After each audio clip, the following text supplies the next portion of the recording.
मैं अपनी श्रद्धांजलि अर्पित करता हूँ। मैंने अपनी युवावस्था के 15 साल उनके साथ गुजारे और मैं उनसे परिचित नहीं था। पहली बार डॉक्टर साहब भगवत सिंह जी डेगड़ा उन्हें प्रोफेसर एक राजपूत समाज की मीटिंग में लेके आए और मेरा उनसे परिचय करवाया।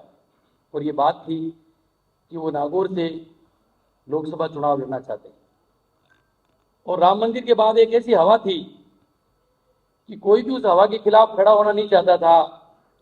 100-200 राजपूत उस हॉल में थे और सबका एक ही विचार था कि आप टिकट लाओ तो आपको वोट देंगे। मैं उन वरिष्ठ लोगों की पंक्ति में सबसे युवा व्यक्ति था, तो मुझे लगा कि अधिकतर लोग बोलने से कतरा रहे। तब डॉक्टर साहब भंवर सिंह जी, दिलीप सिंह जी पचवारी, ये डेगड़ा की टीम उनके साथ आई थी और ये सब कह रहे थे कि भाई आप हमें आश्वासन दो तो हम तैयारी करें। तो मुझे लगा कि एक युवा जो पहली बार अपनी बात कह रहा है और जिसके पास इतनी बड़ी विरासत है और जिसके पिता ने 3 दशकों तक राजपूत समाज की सेवा की हुई और भूस्वामी आंदोलन से लगाकर चौपासनी आंदोलन से लगाकर भवानी निकेतन आंदोलन तक इतना बड़ा काम किया हो और उसकी विरासत को लोग सहारा देने को तैयार नहीं। मैं कोई 22 साल का युवा था, मैं खड़ा हुआ और मैंने ये कहा कि मैं इन लोगों जितनी ताकत रखूं या नहीं रखूं, लेकिन हम इतना विश्वास रखते हैं कि आम राजपूत आज आप में इतना विश्वास करता है कि आप चाहे किसी भी पार्टी से चुनाव लड़ने खड़े हो जाना, ये एक भी राजपूत आपको विरोधी खेमे में नहीं जा सकेगा, ये विश्वास दिला देते हैं। और ये लोकेंद्र सिंह जी कालवी से मेरी पहली मुलाकात थी।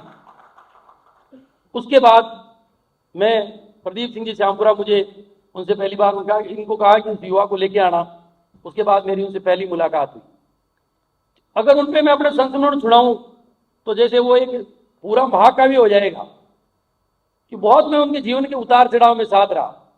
लेकिन मैं कुछ बातें कहूंगा कि जब गुर्जर आंदोलन हुआ और पाटोली में जब गोलियां चली तो सुबह की बात है, सुबह 6 बजे की बात है। मुझे एक गुर्जर नेता डॉक्टर अत्तर सिंह का फोन आया कि हमारे साथ ये हुआ। उसके बाद पता नहीं मेरे नंबर कहां से थे कि लोकेंद्र सिंह जी एक ऐसे व्यक्ति हैं जो हमारे साथ खड़े हो सकते हैं। मैंने दादा को फोन किया तो दादा कहीं कालवाड़ जा रहे थे, किसी निजी काम से रास्ते में थे। तो मैंने कहा कि आप ही ऐसे व्यक्ति हो जो उन लोगों के बीच में खड़े हो सकते हो। और लोकेंद्र सिंह जी कालवाड़ से सीधे पाटोली गए और उन लोगों के बीच खड़े हुए। और उस समय गुर्जर समाज की बहुत बुरी स्थिति थी। आज तो उनके कई दिल्ली के लोग हमारे समाज से कई तरह की विरोधाभास खड़ा कर रहे हैं। उन्हें मैं याद दिलाना चाहता हूं कि कोई व्यक्ति नहीं था लोकेंद्र सिंह जी कालवी के अलावा जो उन लाशों को वहां से उठाए। और जब उन गुर्जरों की घायल अवस्था में बहुत बुरी हालत थी, आर्मी लगी हुई थी, और उस हालत में जब उनको एसएमएस में लाए तो ये श्याम प्रताप सिंह जी रुआ, अजीत जी मामडोली और ये जो यहाँ के जो कार्यकर्ता थे, इन करणी सैनिकों ने उन्हें खून दिया, दवाइयां दी और उनकी सेवाएं की। दूसरी बार जब ब्राह्मणों पर लाठीचार्ज हुआ तो ये लोकेंद्र सिंह जी कालवी थे जिन्होंने जयपुर बंद का आह्वान किया। और उतना बड़ा जयपुर बंद मैंने अपने 50 वर्ष का हूं, मैं 30 वर्ष के सक्रिय जीवन में ऐसा नहीं देखा कि इतना बड़ा जयपुर बंद ब्राह्मणों के पक्ष में करणी सेना ने किया। वो उन लोगों के लिए भी खड़े होते थे जो लोग उनके लिए नहीं खड़े, उन लोगों के लिए खड़े होते थे। मैं आज कई लोगों की बात करूंगा कि जिन लोगों के लिए हम जाते थे, हम जयपुर दिल्ली में उनके साथ रहा, लोग उनसे रश्क करते थे उस आदमी की व्यक्तित्व से और उस आदमी की निश्चलता से, उस आदमी की लोकप्रियता से। मुझे पता है कि बड़े बड़े राजनीतिक दलों के बहुत बड़े बड़े पदों पर बैठे व्यक्ति भी उनकी लोकप्रियता से और उनके निश्चल व्यक्तित्व से बहुत घबराते थे, लेकिन उनका निश्चल व्यक्तित्व अंत तक वैसा ही रहा।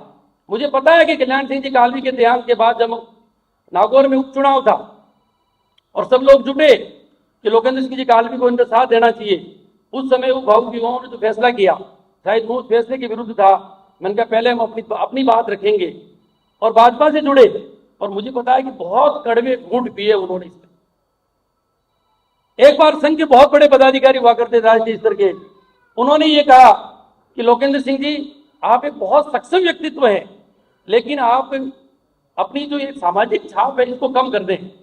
तो उन्होंने हाथ जोड़ते हुए कहा था कि मैं आपके प्रति सम्मान रखता हूं, भारतीय और राष्ट्रीयता और हिंदुत्व के प्रति सम्मान रखता हूं, लेकिन मैं क्षत्रियत्व के प्रति भी आप सबसे ज्यादा सम्मान रखता हूं। जब अन्ना आंदोलन में लोकेंद्र सिंह जी दिल्ली पधारे, तब मैंने देखा था कि उस रामलीला मैदान में अन्ना का आंदोलन था, दूसरा आंदोलन था और कमजोर स्थिति में था। और जैसे कालवी साहब आए, मुझे लगा कि पूरे भारत में सबसे ज्यादा संख्या सरदारों की थी, जाटों की थी, पूरे भारत से आए हुए लोगों की थी, महाराष्ट्र के लोगों की थी। उन लोगों में भी एक जान आ गई कि अब हमारे पास बहुत बड़ी ताकत है। उनकी ताकत को जब हम जोधा अकबर के मामले में हम जब थे, तो ऐसा लगता था कि टीवी चैनलों में, जब नए नए टीवी चैनल आए थे, लोगों को ये सब था, ऐसा कोई विषय नहीं हो सकता कि पहली बार कोई व्यक्ति राजपूत अस्मिता के लिए खड़ा हुआ। उससे पहले तो ठाकुर जालिम सिंह फिल्मों का परमानेंट विलेन हुआ करता था। इस बात को तोड़ने के लिए, इस बात को रोकने के लिए अगर पहली बार कोई है तो लोकेंद्र सिंह जी कालवी आए। मैं इस आज के विषय में बहुत सारे संस्मरण है, और मैं भवानी बना के लिए पता नहीं क्यों ईश्वर हमारे साथ ऐसा करता है कि कालवी परिवार की आयु कम है।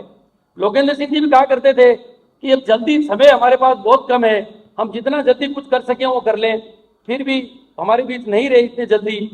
और मैं भवानी सिंह जी कालवी के लिए भी इनकी लंबी आयु, इनकी सफलता और उनकी आकांक्षा के लिए मां भगवती से प्रार्थना करता हूं। और आपके लिए जैसे भी हम उनके लिए थे, वैसे भी आपके लिए साथी मार्गदर्शक के रूप में उपस्थित रहेंगे। जय शाह।